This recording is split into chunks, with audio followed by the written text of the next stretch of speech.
Graças a Deus. Obrigada a todos. Boa noite, pessoal que está no chat. Luiz, Rodrigo, a Edilane que chegou. Enfim, essa noite a gente falou que a gente ia falar um pouquinho sobre o Alzheimer. Lembra? Até passei já para vocês, deixei lá o nosso link de estudos, o slide, para que vocês tivessem todas as fontes de acesso, tá bom? E não sei se alguém chegou a ler ou não, mas vamos lá. Bom, Alzheimer é um tipo, gente, de demência. Única demência que existe. Existem vários outros tipos de demências, demências metabólicas, demências por traumas e outros tipos de doenças degenerativas que podem promover a chegada do Alzheimer.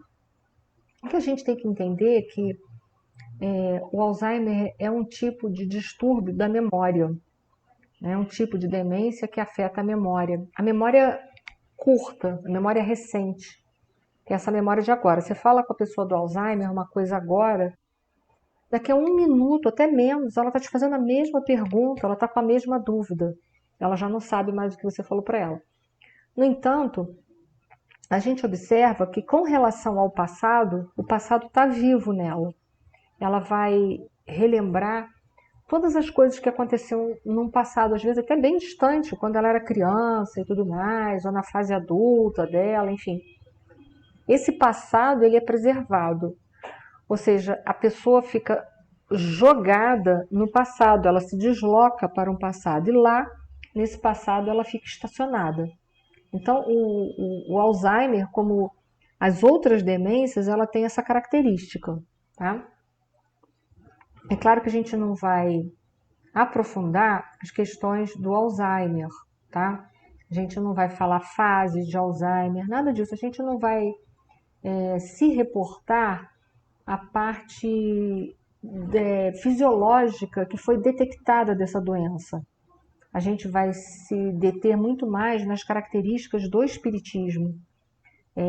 Isso sim é o que a gente vai falar. Até porque nós sabemos, tanto pelas obras de Emmanuel e André Luiz, que as enfermidades, elas nascem na alma. Então, as causas das doenças, elas estão relacionadas ao espírito. Ou são decorrentes de causas passadas, ou são decorrentes de causas atuais. Mas as doenças, elas são promovidas por nós.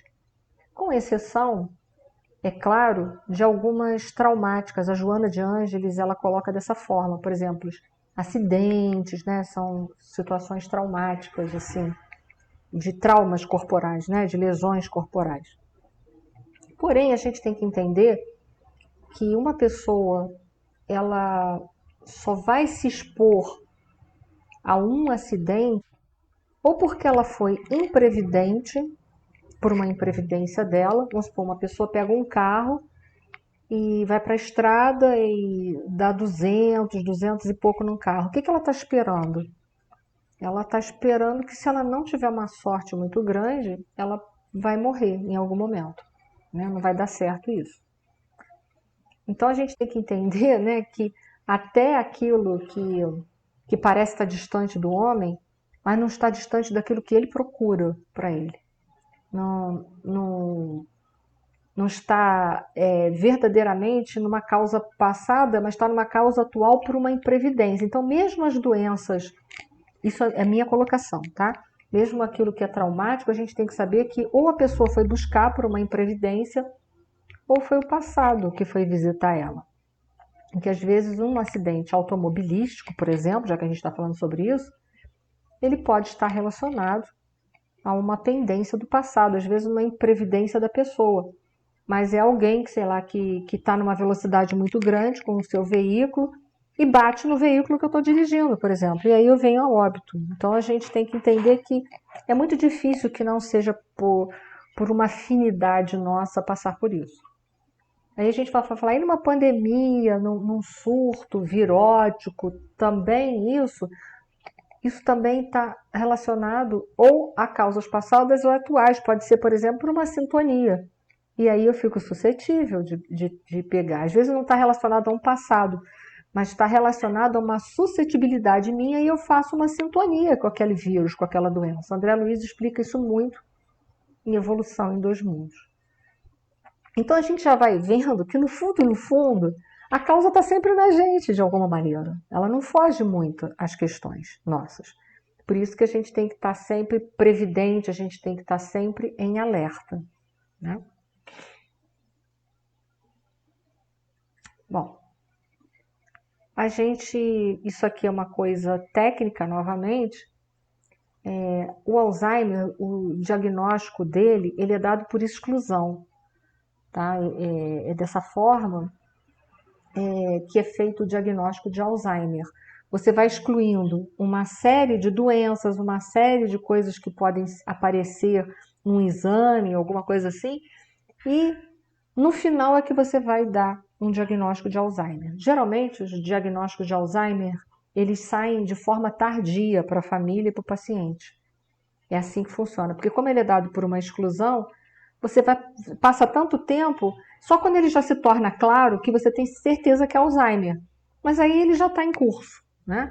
Por isso que muitas vezes hoje os médicos eles já vão empregando as drogas que existem para combatê-la, para tentar combatê-la, porque são drogas apenas que atenuam um pouco o processo, mas o processo continua existindo, é um processo degenerativo, ele vai em frente, as drogas desaceleram um pouco, mas fatalmente não vai ter jeito, vai chegar nos términos, nos finais, né? A doença vai ter curso, não vai ter jeito. Então, assim, o diagnóstico de Alzheimer é por exclusão, tá bom? Então, vamos lá. Bom, a AME, né, a Associação Médico Espírita do Brasil, ela, através de uma médica, a doutora Alessandra Graneiro, médica geriatra, e doutor Décio Landônio Júnior, todo mundo conhece ele muito bem, eles fizeram algum levantamento dentro das obras espíritas para tentar buscar uma causa espiritual, já que a gente sabe que as patologias, como essa, por exemplo, uma patologia física, que a gente tirou as de ordens traumáticas e etc e tal, elas têm como origem o próprio comportamento do espírito. Então, eles foram buscar nas obras, principalmente nas obras de André Luiz, buscar algumas informações para entender um pouco melhor o Alzheimer no nosso momento atual, já que é uma doença que hoje está surgindo com bastante frequência. E aí eles descobriram, através dessas obras de André Luiz, algumas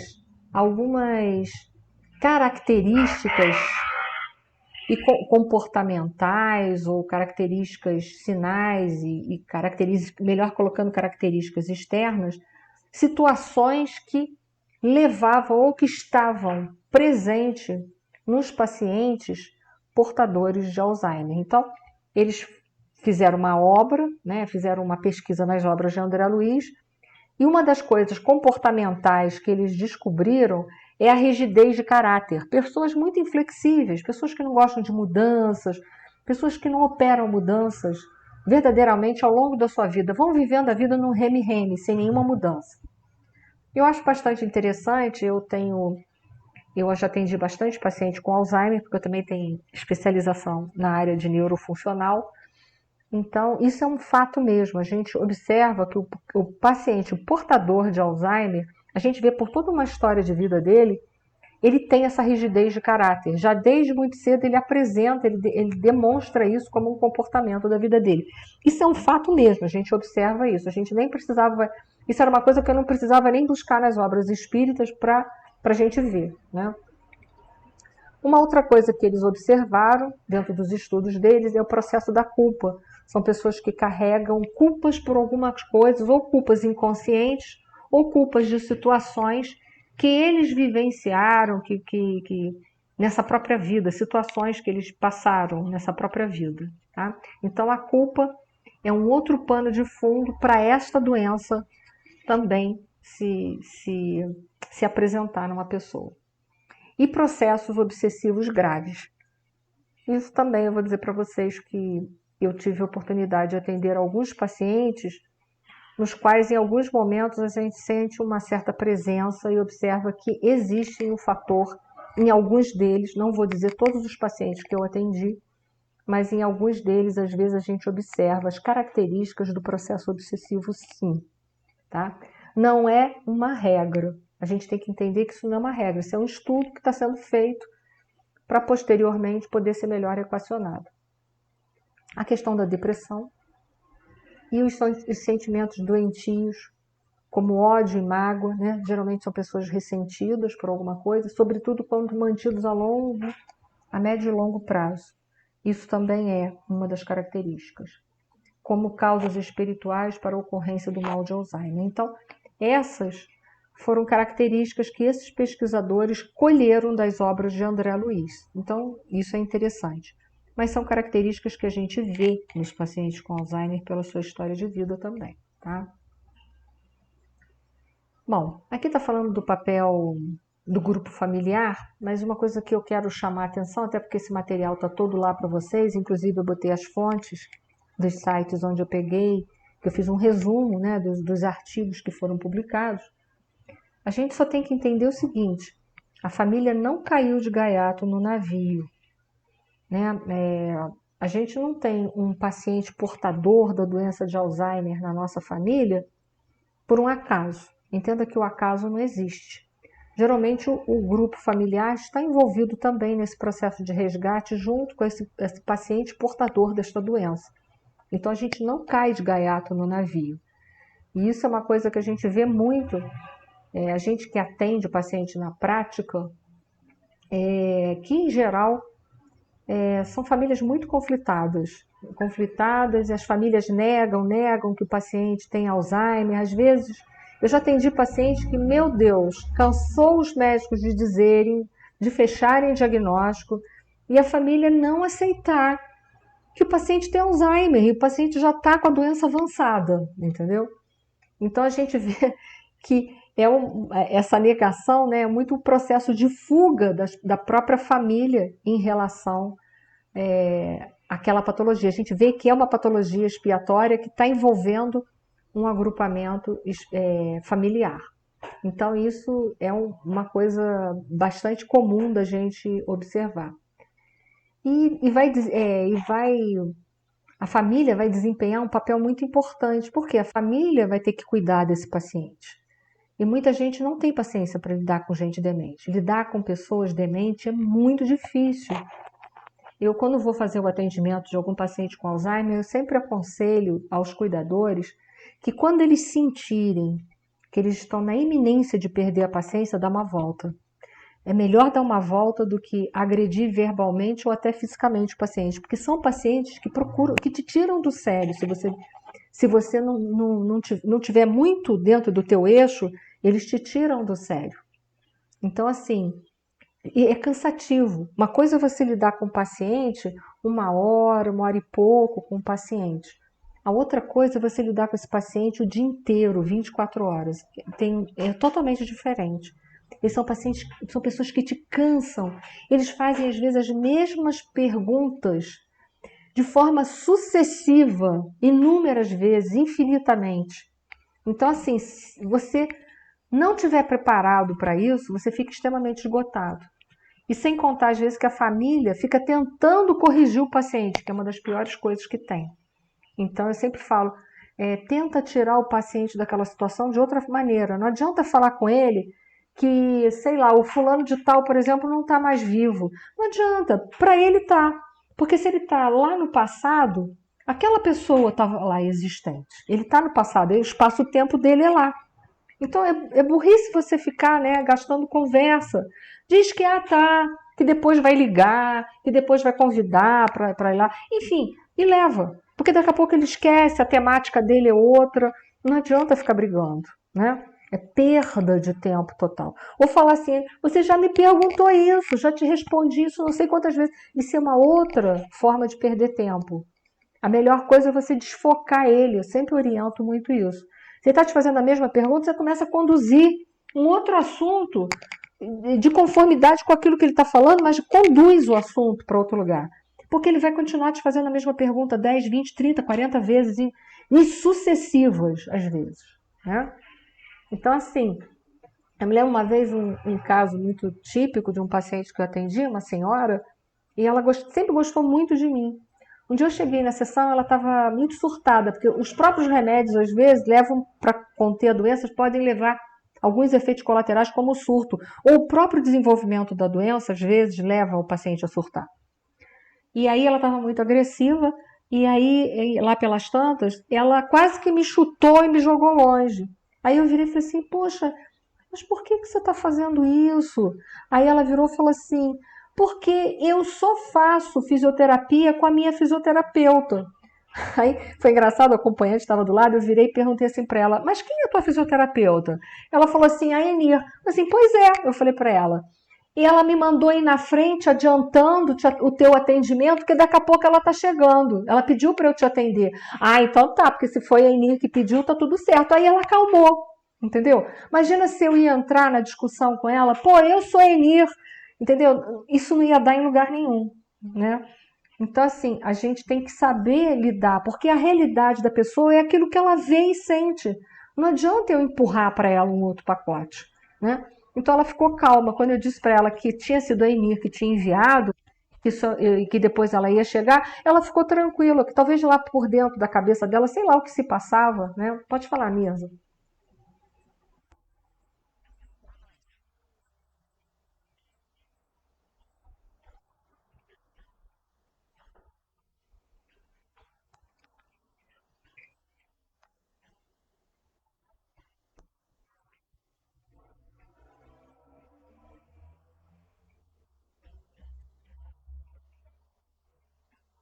Olha, eu não tenho essa resposta clara para te dar, né? Se a gente sabe, assim, eu vou te dar pelo aquilo que está nas beiradas dos textos, tá? Eu não tenho isso escrito num lugar. Se a gente sabe que os familiares não caem de gaiato no navio, que tem uma responsabilidade, é porque essa pessoa era suscetível de ter um Alzheimer em algum momento, isso pelo menos, né? Porque senão a gente estaria colocando muito acaso dentro disso daí. É uma doença degenerativa, como o Parkinson é uma doença degenerativa, como esclerose lateral amiotrófica é uma doença degenerativa, né? Como doenças mentais são doenças kármicas, como por exemplo um bipolar, um psicótico, psicopata. Então está dentro das possibilidades. No entendimento que um Alzheimer, a gente viu ali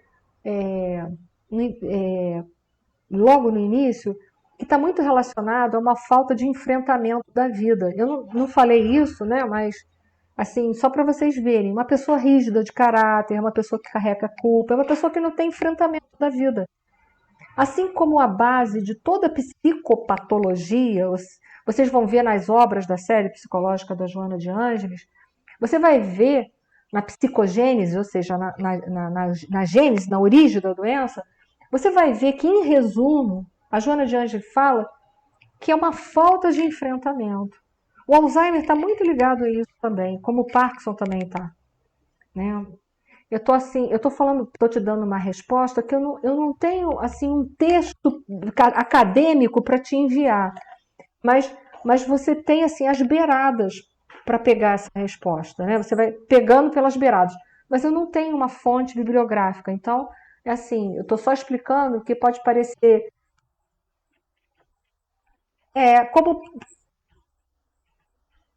como uma tendência.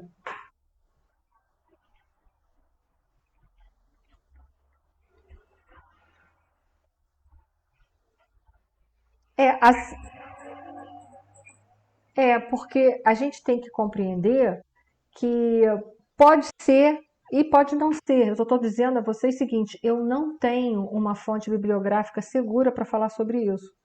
Então eu vou estar sendo vil afirmando, mas não é uma impossibilidade, tá?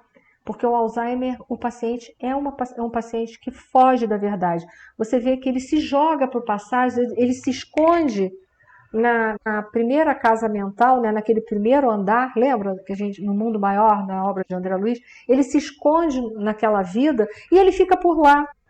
Assim como as pessoas que têm psicopatologia, a mesma coisa, eles vivem fora da realidade.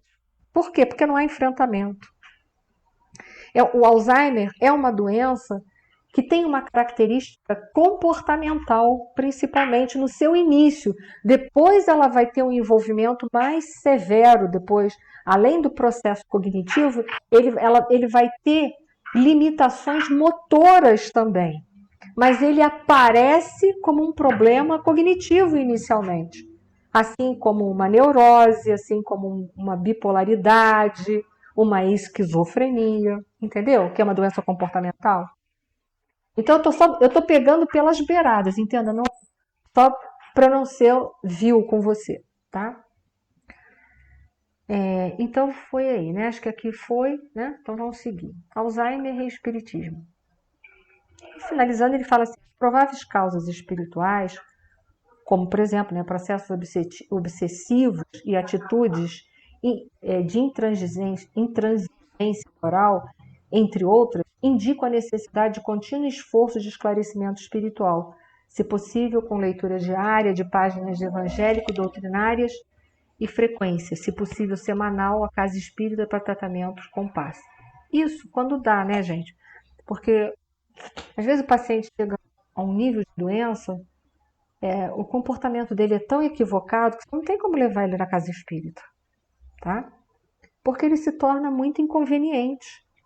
Então, isso também, né, até onde der, né? Mas agressivo, como essa paciente que eu falei, ela quase me chutou e jogou longe. Então você tem que ter todo um, né? Tem remédio que é dado, porque se não pode deixar o paciente no surto, entenda isso, gente. Tem que ser dado remédio porque eles ficam altamente descompensados. É que vocês nunca viram um paciente surtado. Vocês não têm noção do que é. Eles entram em processo de sudorese, de suar, ficar vermelho, taquicárdico, enfim, é algo muito desgastante para o paciente. É melhor dar um remédio, entenda isso, entendeu? Porque depois eles entram no estado oposto de apatia. Depois que passa o surto, ele cai naquele estado total de prostração. Então, é melhor que se dê algum pouco de remédio. O remédio que eu estou dizendo é para sedar o paciente, deixar ele dormindo bobão o resto do dia, não é nada disso, não. Existem medicações que você dá, que ele dá uma acalmada, ele pode até ter uma certa sonolência no início, mas depois ele, entendeu? Não é para sedar e largar o cara lá chapadão 24 horas, não. Isso aí já é crueldade, entenda isso. Tem medicações que têm que ser dadas na dose correta para cada um. A família vai ter que ir junto ao cuidador e ao médico encontrar essa dose. E o paciente sai do surto sem ficar chapado. Entenda isso. Nas primeiras momentos, primeiras horas, ele pode dormir até, porque ele está super descompensado. Mas o resto do dia ele fica bem de novo, tá? É só para vocês entenderem que é uma crueldade quem deixa o paciente chapado o dia inteiro, tá? Isso é crueldade, não é procedimento médico, não, tá? Então, assim, a religião tem que estar presente. Só que, gente, a religião está presente, é tudo muito bom, vamos prosseguir, vamos dar. Mas entenda, melhor é o dia que a gente trabalhar com prevenção. Entender que o evangelho tem que estar na nossa vida o dia inteiro. Não é estar só quando a gente está doente, procurar Jesus só quando está doente, procurar Deus na prece só quando está tudo ruim, tudo ferrado. Não. É uma procura contínua da religião, da religiosidade, né? Porque no final desse, você vai ajudar, mas muito pouco, entenda? Vai ajudar, mas é pouco. Né? Porque a doença vai ganhar curso.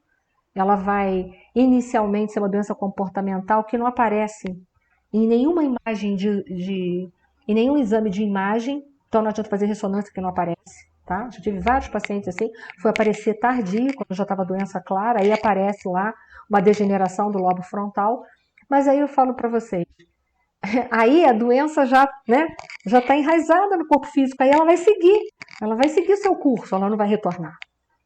Então, é isso que eu estou querendo dizer para vocês, né? Então, ela vai desencarnar como tal. Então, hoje a gente precisa desenvolver esse pensamento que tudo isso tem que estar antes na vida da gente, trabalhar com prevenção. Porque depois que instala, a gente só vai amenizar processos. Não que a gente não vá fazer isso, deve fazer. Estou só dizendo para vocês, o melhor é trabalhar com prevenção. Então tá, vamos lá, vamos seguir aqui. O que acontece com a alma de uma pessoa que padece mal de Alzheimer e se pode haver casos em que sintomas semelhantes aos da doença sejam provocados não pela enfermidade, mas pelo processo obsessivo. O mal de Alzheimer trata-se, pois, de enfermidade com causas orgânicas definidas pela ciência médica, com ou sem nenhuma relação com a obsessão propriamente dita, embora, em certos processos obsessivos, possam ocorrer situações parecidas com os efeitos de o mal de Alzheimer. Fato que só poderá ser esclarecido em casos concretos em que se aliem ao tratamento médico ao tratamento espiritual. Então, entendam, todo mundo que tem Alzheimer é obsidiado? Não. Não. Por favor, parem de generalizar, tá? Não. Como nem todo mundo que está sofrendo uma doença, outra doença degenerativa, uma esclerose lateral amiotrófica, uma doença de Parkinson, necessariamente ele pode não ser obsidiado. Então entenda isso. Para de ficar procurando obsessor em tudo. Até parece que se a gente achar obsessor, resolve o problema. Entre aspas, né? Problemas de obsessão só vai ser solucionado quando o paciente sair mudar o seu comportamento. Então, parem de procurar obsessão em tudo, porque nem sempre tudo está acompanhado de obsessão. Na grande maioria dos casos, as doenças estão acompanhadas com processo obsessivo, mas não necessariamente tem que ter o processo obsessivo, né? É só na maioria, entenda, na maioria não é sempre. Maioria não é sempre. Porque às vezes eu vejo muito espírita tratar dessa maneira as patologias.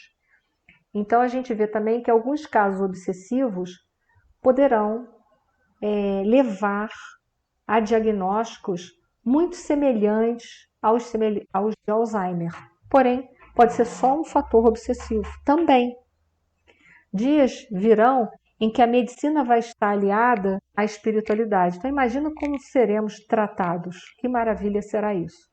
Não trataremos mais tão somente de doenças instaladas, mas trabalharemos fazendo prevenção para que doenças não venham se instalar. Olha que coisa boa, né? Esse deveria ser o nosso lema, tá bom? Bom, vamos lá. Me fizeram, antes de entrar no caso do Malaquias, que é um dos dementados, veja bem, eu não estou dizendo que esses dementados lá de Campo da Paz, eles são pacientes com Alzheimer não, tá? Ou que desencarnaram com tal. Eu só fiz um apanhado da doença, de um tipo de demência, que é a demência em voga agora, que é o Alzheimer, tá? Só para mostrar para gente um pano de fundo sobre as demências, porque existem vários tipos de demência. Só para a gente ver que, de qualquer forma, o pano de fundo das demências é uma fuga do presente, que você fica fixado em alguma coisa do passado, você fica preso ali naquela monoideia. Você fica fixado no passado. É só para chamar a atenção disso. Eu não estou dizendo que esses dementados do Campo da Paz, são todos caracterizados como portadores de doença Alzheimer, tá bom? Ficou esclarecido isso? Porque depois eu não quero que venham me dizer que eu disse isso, porque eu não disse, está até sendo gravado, para provar que eu não estou dizendo. Eu só tracei um perfil para quê? Para que vocês abram as suas percepções, né? Porque todo o processo de demência você é jogado para trás. Vocês já viram isso. Lida com o paciente com uma demência senil, que é uma doença da própria velhice. Onde é que fica o paciente? Na maior parte das vezes, no passado. Claro que ele não vai ter as características da doença de Alzheimer, mas ele fica preso no passado. Tá bom? É só para chamar a atenção. Foi? Alguma pergunta ou posso seguir o caso do Malaquias, que é um daqueles que estão presos numa situação da vida passada, que ele ficou tão preso nessa situação que ele desencarna e continua vivendo lá no mundo espiritual dessa situação da vida material. Ele leva para lá isso. Foi? Eu não sei se a Patrícia Bertolotti está aqui, mas eu acho que eu acabei já responder a pergunta dela, se a gente desenvolve Alzheimer na espiritualidade. Acho que agora isso está respondido, né? Não sei se a Patrícia hoje está aí.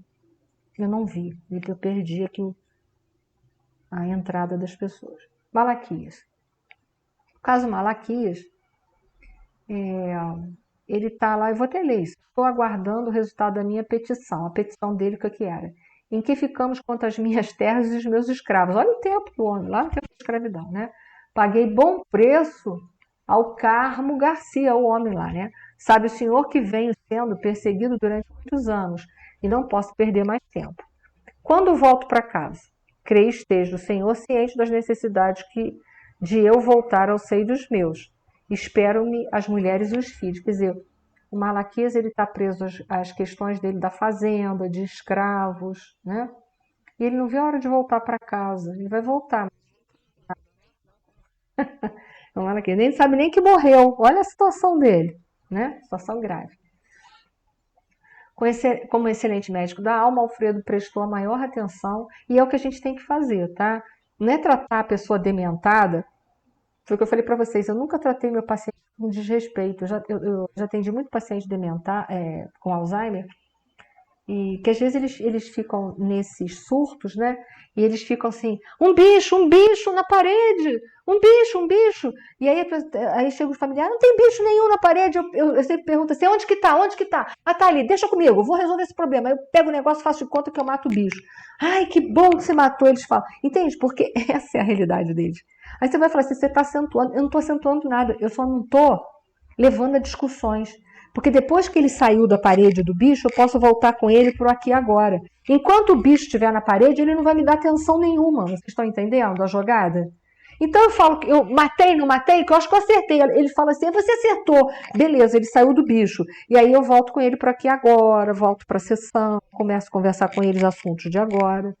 Porque enquanto ele disser para mim que está o bicho na parede e eu bater boca com ele, dizer que não tem bicho nenhum na parede, a discussão é infinita. Porque é a realidade o que ele está vendo. Agora, se eu fui lá e fiz um gesto que matei o bicho, pronto, acabou o bicho, entendeu? E aí eu volto, vou para a conversa, como é que tá? Como é que tá a sua perna? Como é que tá não sei o quê? Você almoçou hoje? Ah, almocei. Ah, o que você comeu? Entendeu? Porque não adianta você bater boca, você vai perder seu tempo. Ele vai falar para você que tem um bicho na parede e vai discutir com você, enquanto o bicho não sair dali. Eu não tem bicho, mas para ele tem, né? E aí o Alfredo dá esse exemplo de atenção, de carinho. Mesmo o Alfredo já sabe que está desencarnado, o Alfredo já sabe o fechamento lá das situações da fazenda dele, mas o que ele faz? Ele dá atenção. E aí, olha só, ele entra nesse bom senso. Sim, Malaquias, você reclama com razão, mas sua saúde não permite o regresso apressado. Então, veja bem, tá certo, você tá certo, aquilo que você falou, que você pediu, tá tudo certo, a sua preocupação com a família, tá tudo certo. Só que você não está bem de saúde, então agora por enquanto você não pode voltar. Tá vendo? Ele não discute, fala assim, ô cara, olha só, Malaquias, deixa eu te explicar um negócio. Olha assim, é o seguinte, abre os olhos, tu já morreu, entendeu? Tu tá aqui no mundo espiritual, num lugar chamado Campo da Paz. Entenda, a tua fazenda já até acabou, todo mundo já se matou lá. Ele não fala isso. Isso é descaridade, né? Ele vai, o despertamento do Alfredo, do Malaquias vai acontecer, mas vai acontecer no tempo certo do Malaquias, né? E você sabe que sua esposa, Dona Sinhá, pediu fosse você aqui tratado convenientemente. Quer dizer, ainda disse, né? Pô, foi tua esposa, né? Então, entenda, você tem que entender que foi a esposa que pediu você para ser tratado, então você tem que respeitar. Provavelmente ela tem alguma ascendência sobre ele e ele a vai aceitar, né? Meio que relutante, ele aceita. Creio que ela deve estar muito tranquila a seu respeito. Suas ideias, porém, meu amigo, não estão ainda bem coordenadas, quer dizer, nada coordenado, né? Temos algumas coisas mais a fazer. Por que preocupar-se tanto assim com as terras e os escravos? Primeiramente, a saúde, Malaquias. Não esqueça, a saúde. O velho sorriu, como o doente apoiado na firmeza e no otimismo do médico. Reconheço que as suas observações são justas, mas meus filhos movem sem mim, são preguiçosos e necessitados da minha presença, né? Então ele está preso ainda, a gente vê que o Malaquias ele está preso às ocupações, aquela coisa de que ele mandava, né? Devia ser um bom mandão, né? Porque ele diz aí que os filhos não fazem nada sem ele. Então ele acha que sem ele o mundo para, mas mal sabe ele que sem ele o mundo prossegue, né? Porque ele já não está mais vivo e o mundo continuou. Ainda vamos ter o caso Aristarco, né? que é um caso já bem antigo, porque ele cita um visconde que viveu entre 1756 e 1835. Então a gente vê há quanto tempo que ele está em Campo que ele provavelmente esteja em Campo da Paz, né? Porque se ele conheceu esse visconde que viveu nesse período, pelo menos um bom tempo ele está ali, né? Ele também pede a solução do meu problema. Ele fala assim: sinto-me prejudicado pelos parentes de má fé. Minha parte na herança dos avós é cobiçada pelos primos. Quer dizer, mal sabia, ele já era. Segundo já lhe fiz ver, meu quinhão é superior aos demais. Olha aí a avareza, está preso ao passado, preso às coisas materiais. Olha o caráter enrijecido. Tanto quanto Malaquias, o Aristarco também tem um caráter enrijecido, preso ao passado. Soube, todavia, que o Visconde de Cairu interpôs toda a sua influência contra mim. Ninguém ignora tratar-se de um grande velhaco. Que não poderá ele fazer com as artimanhas políticas? Está mal informado a meu respeito. O senhor enviou-me o pedido ao imperador, então, né? Mais uma vez, eu não vou ler o caso todo, mas a gente vê que o Aristarco ele também está preso às coisas materiais, é um caráter inflexível, né? Ele é apegado. Uma das questões dele é apegado. E isso também é uma característica do paciente com Alzheimer. Ele está pegado sempre a alguma coisa, tá, gente? Mas isso é característica de outras doenças também, e é características também nossa, da nossa personalidade, tá? Mas aí a gente vê que o Alfredo, com o mesmo respeito, vai levando a situação, não desmente ele, não diz que ele está desencarnado, não desfaz da situação dele, mas procura mostrar interesse e soluções. Uma senhora, que a gente não sabe o nome dela, né? Peço-me. Tá falando comigo, Edith? Oi? Oi? Eu vou ter que desligar no instantinho. Tá bom. E te ligo logo depois, pode ser? Pode ser sim, não tem problema não, Então tá? tá bom, obrigada. Nada, tchau. Então a gente vai ver aqui, ó, essa senhora que a gente não sabe o nome, ela fala: meu marido é nosso próprio adversário. Prometeu perseguir as filhas, tão logo me ausentasse da casa. Aqui permanecendo, estou certo de que ele nos dissipará os bens, desmoralizar-nos-á o nome. Por favor, autorize o meu regresso. O coração me diz que as filhinhas estão desesperadas. Convenço-me cada vez mais de que minha moléstia teve origem nesse tipo de coisas. Quer dizer, ela está presa também a preocupações, presa ao passado e não consegue nem entrar em contato, que também já desencarnou, né? São todas pessoas que estão presas a uma situação qualquer do passado que não foi equacionada.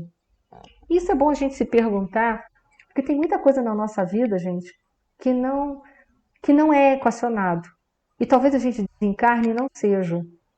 Eu gosto muito de um pensamento que assim, é um dito popular, mas que expressa muito a realidade, que tem um pensamento que diz assim: o que não tem solução resolvido está.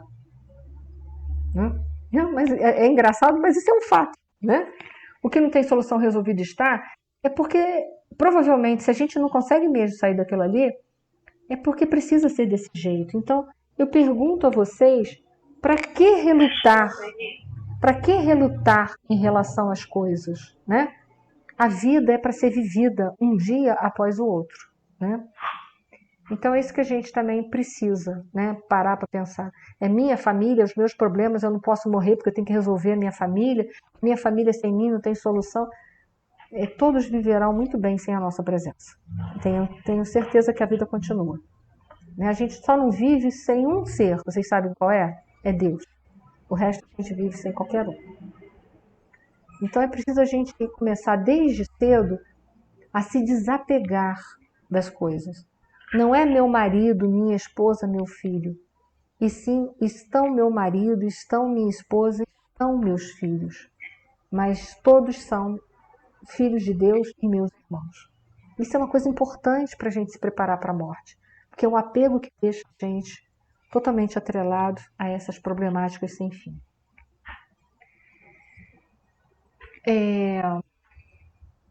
A gente vai ver ali que em todos esses personagens vai haver a centralização em propósitos materiais inferiores. Olha aí, vamos colocar.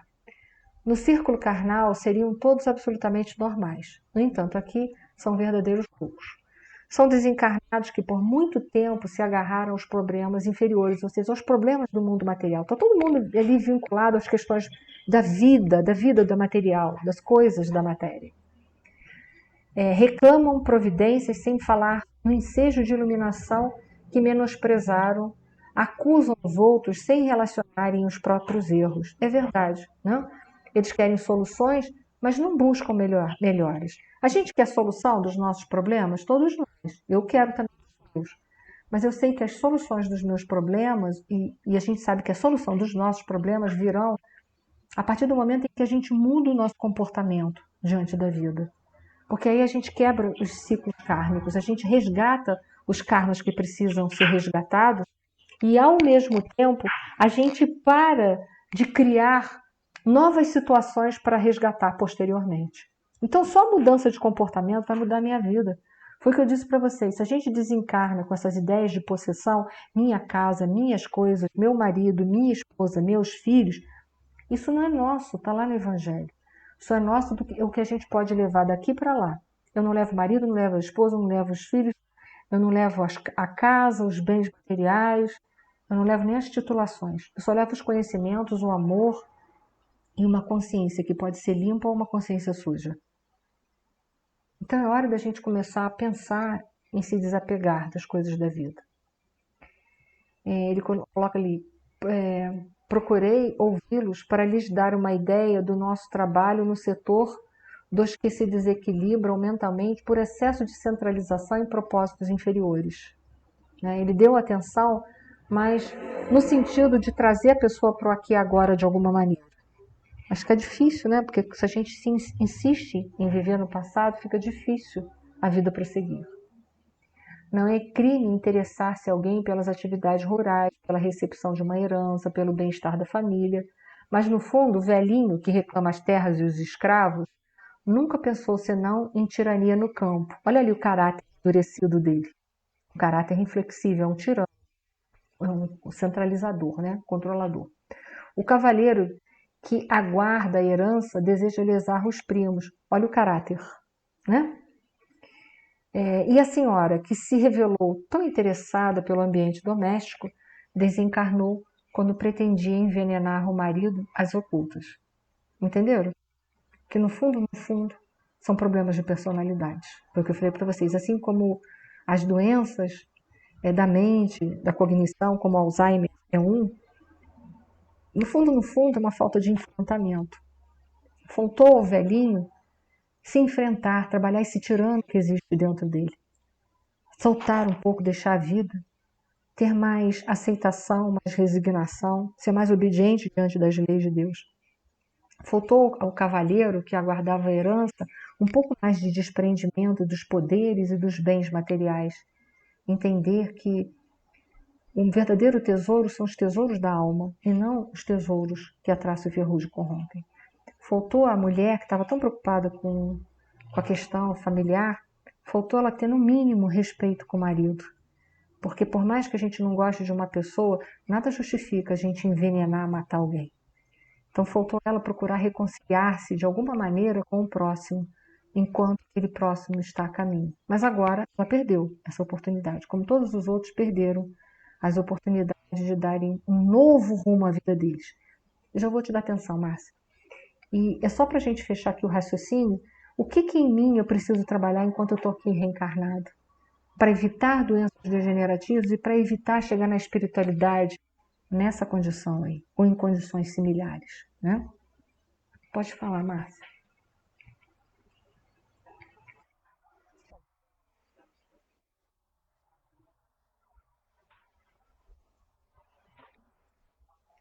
É uma demência, tá? Eu tô só...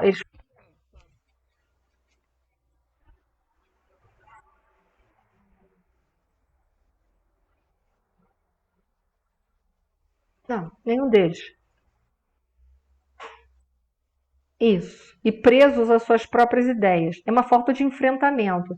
Porque vê, dias após dias, com os mesmos problemas e nunca mudando, num ambiente completamente diferente daqueles de onde eles vieram. Olha a falta de enfrentamento, né?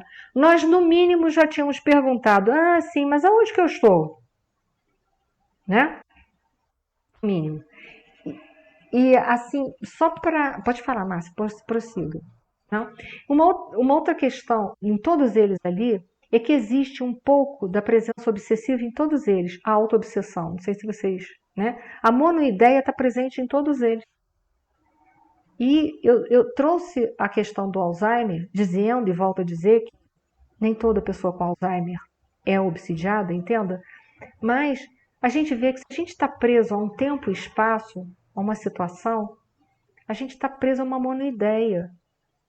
E isso é uma porta aberta para a gente ser obsidiado.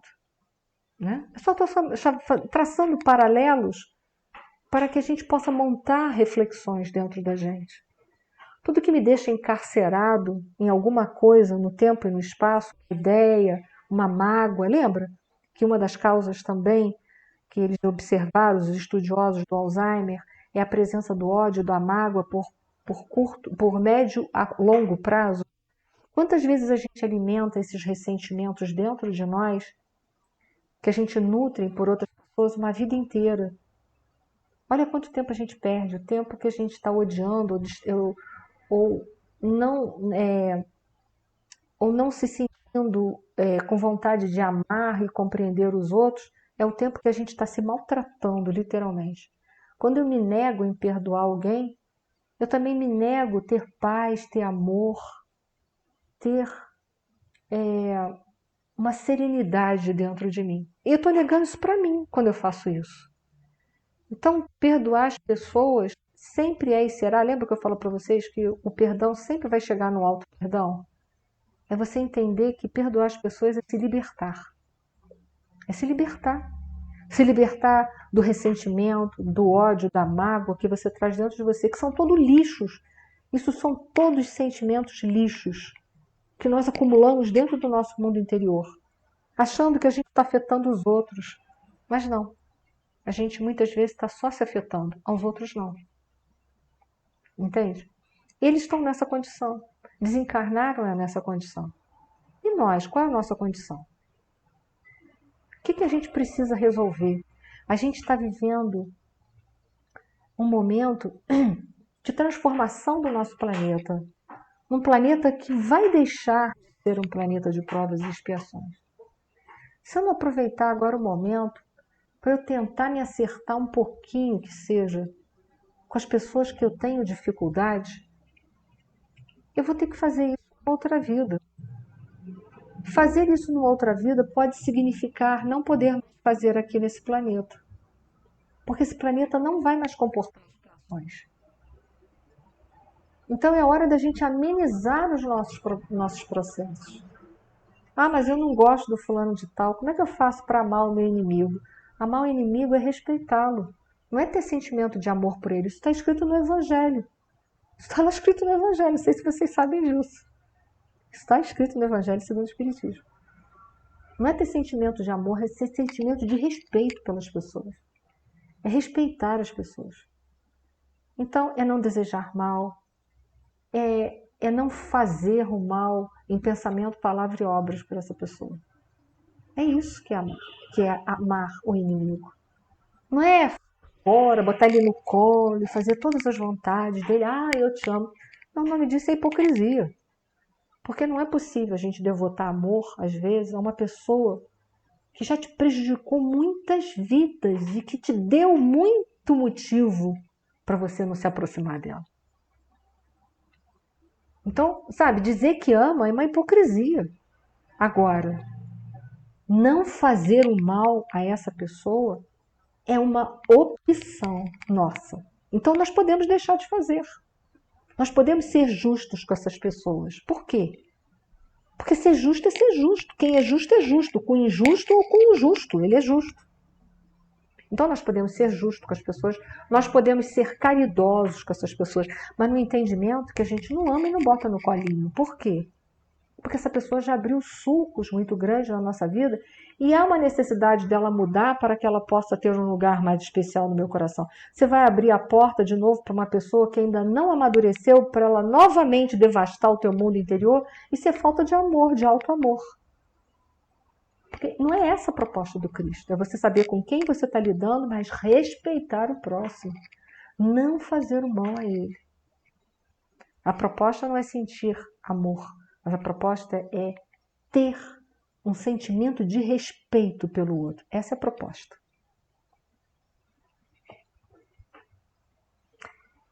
Foram recolhidos em pior estado, todos eles. Já estiveram em pesado sono durante muito tempo e vão readquirindo a memória, olha aí, gradativamente, até que possam ser encaminhados aos institutos magnéticos de Campo da Paz, a fim de receberem maiores auxílios e necessários esclarecimentos. Então, todos eles não estão apressando a colheita, porque há tempo de plantar e há tempo de colher. No tempo certo. Esses espíritos já estiveram adormecidos, como nós vamos ver no capítulo seguinte. Uma condição pior. Estavam dormindo em pesadelos durante muito tempo. Ficaram ali anos nesse sono. Agora eles já estão despertos. Estão botando para fora. Estão se preparando para futuramente eles entenderem a condição dele. E é isso que a gente tem que fazer. Ter paciência com aqueles que ainda dormem e vivem ao nosso redor.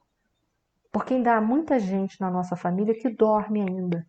Dorme para o amor, dorme para as verdades espirituais, dorme em prol a desarmonia, né? Vive em prol a desarmonia de uma família, então dormem, estão adormecidos em estado de consciência, não entendem a importância da paz, do amor, do respeito.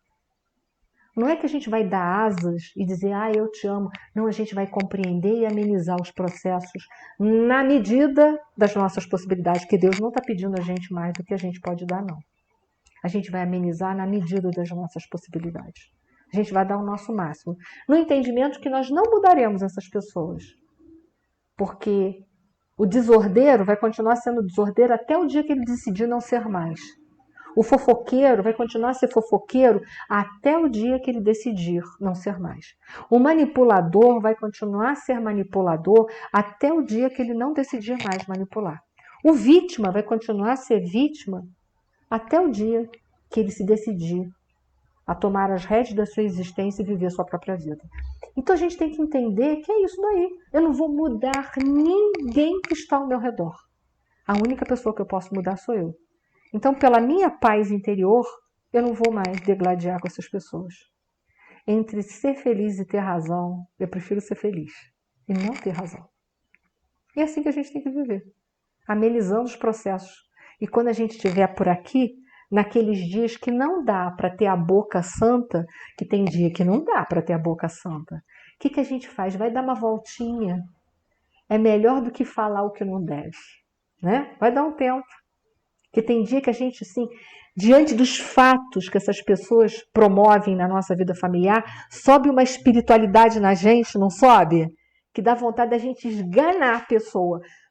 Só que a gente tem que parar, respirar, fazer uma prece e dar uma volta. Volta depois e não aceita o joguinho. E não aceita o jogo. Porque tem gente que a única coisa que gosta de fazer é fomentar discórdia. É fomentar discórdia, né? Que está vazio, não tem nada dentro de si. Se não promover uma briguinha familiar, não se sente nem vivo, ele precisa disso para se sentir vivo. Então não seja você a pessoa que vai dar alimento para ele, não seja você. Deixa ele já é infeliz por si só, porque uma pessoa que promove discórdia familiar vai me dizer o quê? Essa pessoa está mais do que doente. Não seja você mais um doente no meio de tanta doença.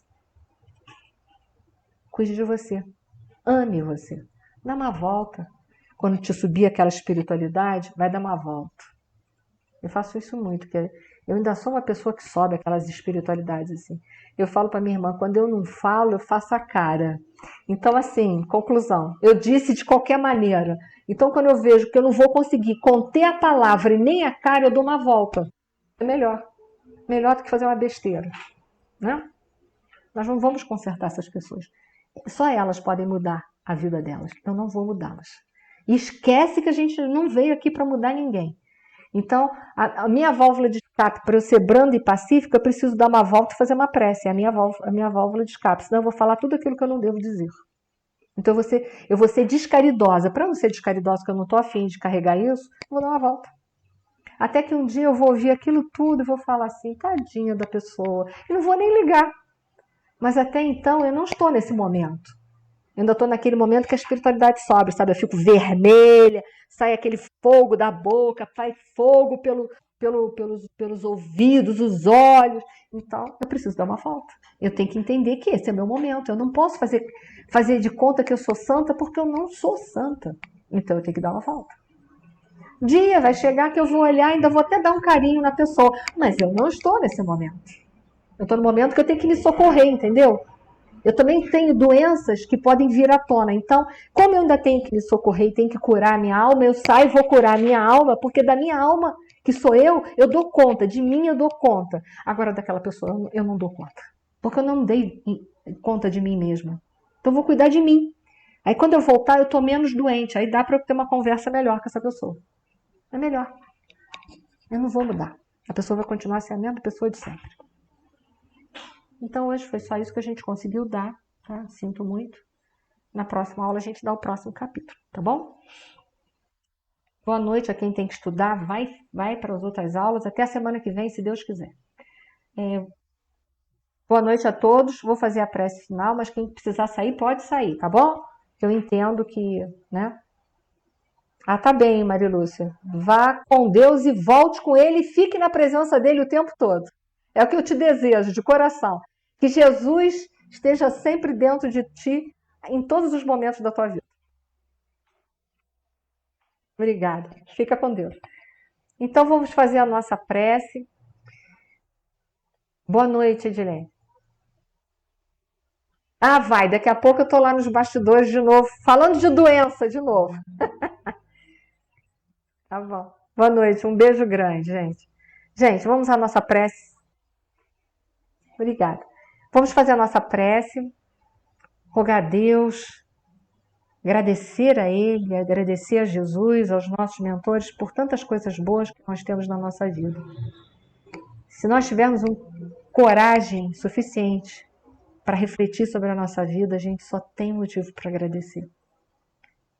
Obrigada, Senhor, pela vida, pela encarnação, pela prova, pelas expiações, pelas malas que estão pela minha vida fora, pelos problemas que a gente tem que vencer todos os dias. Obrigada por tantos ensinamentos que essa doutrina maravilhosa, que os ensinamentos do Cristo nos proporcionam, que nos ajudam tanto a domar as nossas más inclinações. Obrigada por tudo, que essa paz, esse amor também possa envolver todo o nosso planeta Terra e levar força, fé e esperanças em todos os pontos onde a dor, a treva e a dúvida ainda imperam. Gratidão eterna. Uma boa semana para todos, beijo no coração.